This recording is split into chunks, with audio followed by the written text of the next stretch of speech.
Hello everyone, welcome to my YouTube channel. As you know, we have started a series of lectures where I have solved questions from mock test 1. Today we are going to continue solution of mock test 1 part B, question number 30. But before we start question number 30, let me recall some concept, namely stability analysis of system of differential equation. Differential equation can be linear or non-linear. So what is linear differential equation? Dx by dt equals to ax plus by. We call this ax plus by as f1. Similarly, dy by dt is equal to cx plus dy. We call this as f2. And in case of non-linear, there will be function of x and y. In step number first, what we'll do, given this system, we will find out critical points. How to find critical point? You simply take differential as equals to 0. So you will get ax plus by and cx plus dy equal to 0. Okay. After solving this equation, we will get values of x and y. That will be nothing but our critical points. Step number second, we will find Jacobian matrix. So how to find out Jacobian matrix? You simply differentiate partially f1 with respect to x and with respect to y and write down in the first row. Similarly, you differentiate f2 with respect to x and with respect to y and write down in second row. After finding this Jacobian, we will find eigenvalues of this matrix. Okay, so how to find eigenvalues? There is nice formula for 2 cross 2 matrix, namely lambda square minus trace of this Jacobian matrix plus determinant of this Jacobian. So this is how we will find out characteristic equation, and the root of that characteristic equation will be nothing but our eigenvalues. After finding eigenvalues, we will test both the eigenvalues across the 5 conditions. So I have written here both the eigenvalues, nature of eigenvalues. Next I have written nature of critical points and stability of system of differential equation. Suppose my eigenvalues are real and unequal and both have same sign, then what will happen to critical points? Then my nature of critical point will be node. And if I talk about stability, the system is unstable if my eigenvalues are both are positive. It is asymptomatically stable if my eigenvalues are negative. Now next, suppose my eigenvalues are real unequal but having opposite sign, then what will happen to critical point? The nature of critical point will be saddle. So critical point will be saddle point and system will be unstable. In third, suppose my eigenvalues are real and equal. In this case, critical point will be node and system is unstable if it is positive and asymptomatically stable if it is negative. Fourth case, suppose my eigenvalues are complex having real part equals to non-zero. If this is the case, then my critical point will be spiral in nature. As far as stability of system concerned, my system is asymptomatically stable if a real part of eigenvalue is negative, and if it is positive, then system is unstable. In last case, suppose my eigenvalues are purely imaginary. In this case, my critical point will be central, and talking about stability of system will be stable but not asymptomatically. Okay, there is one remark I have written beneath this chart, namely if a real part of eigenvalues is negative, then only we can talk about stability of system of differential equation. Otherwise, we cannot talk about stability of system. So without further ado, let's start question number 30. So question says, determine the nature of critical point, and they already have given critical point. And what is the critical point here? So 0, 0 is critical point. Okay, and they have given one system, dx upon dt is equals to 2x plus 4y and dy upon dt is equals to minus 2x plus 6y. Okay, so how to determine the nature of critical point means what? How to determine whether my nature of critical point is node, saddle point, spiral, central. Okay, this is what we have to determine. So what is the step number first? Step number first is find out the Jacobian. So how to find out Jacobian? You simply write down this as 2, 4, minus 2 and 6. Okay, so this is how you find out Jacobian.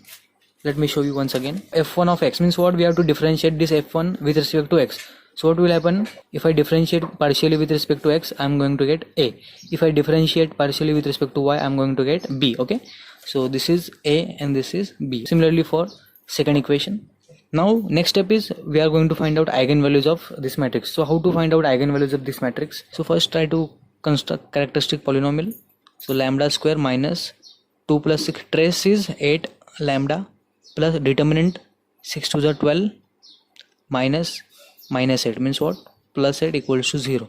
So I'm going to get lambda square minus 8 lambda plus 20 equals to 0. Okay, if I try to find out eigenvalues, let's try to find out by formula method.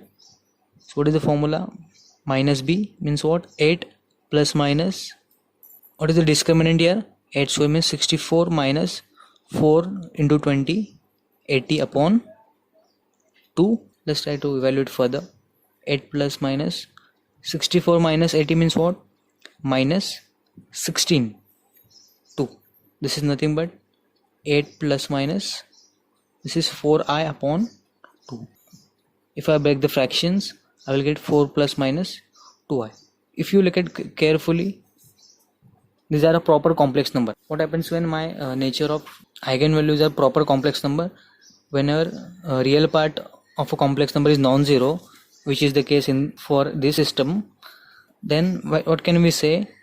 Then nature of critical point will be spiral. So therefore, nature of critical point will be spiral. So which option will be correct? So if I look at the options, then option A will be correct. So option A is going to be correct. Let's move ahead. Question number 31. What it says, extremal of integral of y dash square over the limit 0 to 1, and subject to these two conditions, y of 0 equals to 1, y of 1 equal to 6, integral yx over 0 1 equals to 3. So these are constraint, and they are asking what will be the extremal function of this. There are four options: y is equals to 3x square plus 2x plus 1, y equal to 2x square plus 3x plus 1, one linear function 5x plus 1, and 5x minus 1. So which one of these true? What is the isometric problem? Let me define what is isometric problem. So what isometric problem is, suppose I have to extremize this x1 to x2 f of x, y and y dash dx, and with the prescribed conditions, and these are, suppose y of x1 is some y1 and y of x2 is, let's say, some y2, and some condition, we can call this as constraint. Let's say integral over x1 to x2 g of xy y prime, and suppose it equals to some constant k. Such problem is called as isometric problem. Such problem is called isometric problem. So how to deal this kind of question? Most of the time this kind of question asked in CSR NET exam. So how to work this kind of problem, how to approach? So step number first you formulate one capital F as combination of both f and g, x y y dash plus a lambda time g of x y n, where lambda is what? Lambda is nothing but Lagrange multiplier.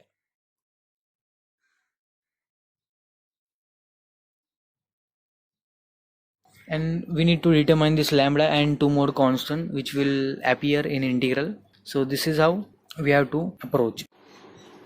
Okay, next question is question number 31. This question is from calculus of variation and based on isometric problem. So what it says, so given one integral 0 to 1 y prime square dx, okay, and we have given initial condition y 0 at 1 and y at 1 equal to 6, and also one constraint they have given, yx dx equals to 3, and they are asking about extremal function of this integral. So how to do this? First we'll define new function which is the combination of f and g, where lambda is called Lagrange multiplier. Okay, what is f?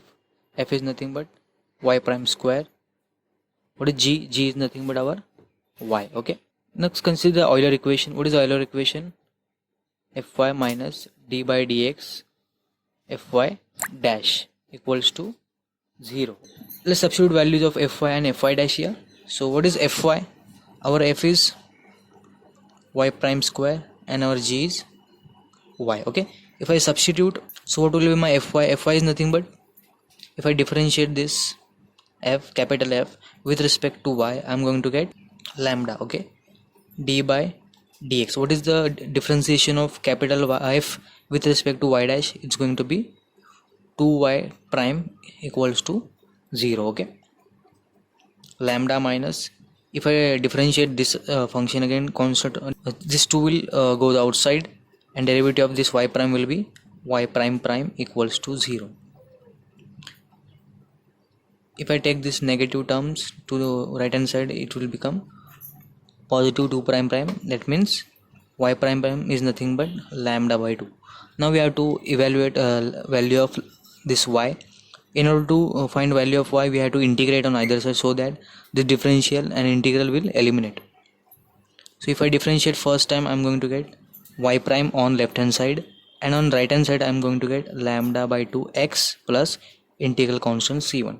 If I integrate again this function, I'm going to get y on left hand side and lambda by 4x square plus c1x plus another integral constant c2. Okay, now we are going to impose this initial condition on this y. If I substitute x equal to 0 throughout, I'm going to get y of 0 equals to simply c2, because we are substituting 0 in place of x. Okay, and what is my y0? Y0 is nothing but 1, so c2 we will get 1. Okay, again we will impose a next condition. Y at 1 we have given 6. Okay, so what is y of 1? If I substitute x equals to 1 throughout, I'm going to get lambda by 4 c1 into 1 plus, if I substitute y at 1 equal to 6 equals to lambda by 4, if I multiply 4 throughout in order to eliminate this 4 in denominator, I will get 24 lambda plus 4c1 plus this 4. Okay, now this 4 we will take on left hand side. I will get 24 minus 4 equals to lambda plus 4c1. Let me shift this here. So this is 20 lambda plus 4c1. So what will be my value of let's say c1? C1 is nothing but 20 minus lambda by 4. Okay, so this will be my value of c1. So we have found out value of c1 and c2. Now let's try to use this condition. So what they have given, integral 0 to 1 yx. What is y? Y is our lambda by x square plus c1. What is c1?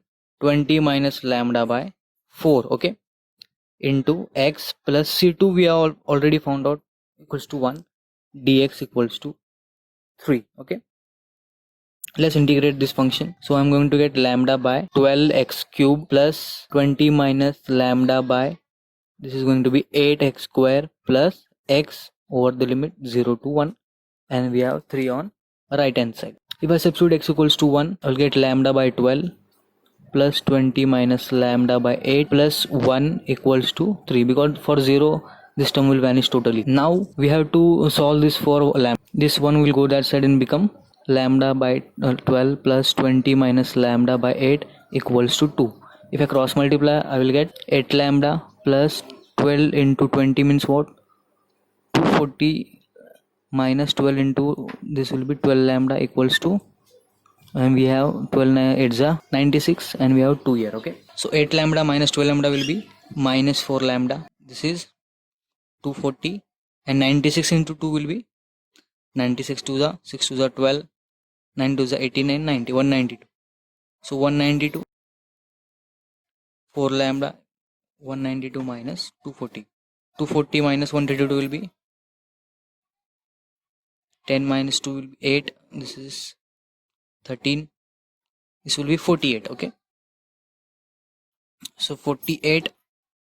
So we have minus 4 lambda equals to minus 48 here. Okay, if I cancel this minus 4, I will get lambda equals to 12. Okay, so what will be my c1 then? My c1 will be, let me calculate this c1. C1 will be 20. What was our c1? C1 was 20 lambda by 4. Okay, if I evaluate c1, I will get 20 minus 12 by 4. So this 8 by 4 means, so c1 is 2. Okay, so we have got all the values of c1, c2 and lambda. So now we are ready to find extremum function for this given integral. So what is our yx? Yx was this. Where is my y? Okay, this is, so 12 by 4 x square plus c1 was 2 x plus c2 is 1, means what? Yx is 3x square plus 2x plus 1. If I look at the options, I will get first option is correct. Okay, let's move ahead. Problem number 32. What they have given in problem number 32? They have given two function tz and hz, and both are non-zero complex polynomial. Complex polynomial. This is very important. They are both are polynomials. Okay, and we know that all polynomial are entire functions. Tz into sz bar analytic. This is very important. Tz into sz bar is analytic. They have given. If and only if, when do we say this is analytic? Tz and sz are both are analytic function. In fact, they are entire function. When do we say is there any complex function sz such that even if we take their conjugate, it will still become analytic? Is there any complex function? So obviously, only constant function is there whose conjugate is also analytic. Okay. So in order to tz and into sz bar become analytic, sz bar has to analytic. Is there any polynomial whose conjugate is also analytic? So obviously yes, namely constant function itself. Okay. So in order to tz into sz bar become analytic, sz has to be constant. Otherwise, this cannot be analytic. Let's check. Suppose if I take tz as z square and sz take simply z. Okay. So this is my tz and this is my sz. If I take t into s bar, I will get z square into z bar, but this is not analytic. Okay. So in order to this become analytic, my sz has to be constant function. Option C is correct. Okay. So our option C is correct. Okay, let's move ahead. Question number 33. They are asking about residue of this function z square a square raised to. Let me recall definition of residue. If my f is z equals to a is a pole of, suppose z equals to a is a pole of order, let's say m, then how to find residue of function fz at that pole? So this is the formula. Limit z tends to a m minus 1 factorial d by dz raised to m minus, so m minus 1th derivative z minus a raised to m into fz. So this is the formula to find residue at a multiple pole. This z square plus a square is nothing but z plus ai into z minus ai to the whole square. Means what? We will have square on both the linear factors. They are asking about pole. They are asking about residue at this pole z equals to ai. So this is the pole. Now see, z equals to ai is a pole of order 2. Okay. So value of m in this case is 2. If I substitute values here, limit z tends to ai, because a is our pole is our ai. Okay. M minus 1 is what? 2 minus 1 factorial, which is equals to 1. D by dz, m is 2. To 2 minus 1 means first derivative. Z minus ai, m is 2 into fz. Fz is our this function. Z plus ai square into z minus ai square. Okay. So this term will eliminate. So we will left with d by dz and derivative of this. Now if I take derivative of 1 by z plus ai square with respect to z, I'm going to get minus 2 z plus ai cube. Okay. And now substitute the limit as z tends to ai. I will get minus 2 divided by ai plus ai will be 2 ai cube, means what? Minus 2 upon 2 cube is nothing but 8. A cube will be 8 and I cube nothing but minus I. This minus and minus will cancel out, and so I will left with 4 a cube and I. Okay. So this is my answer. If I look at the options, then none of the answer matches. So option D is correct. Okay. In answer K, I have made one mistake here. So I thought this is a cube, but answer D is correct.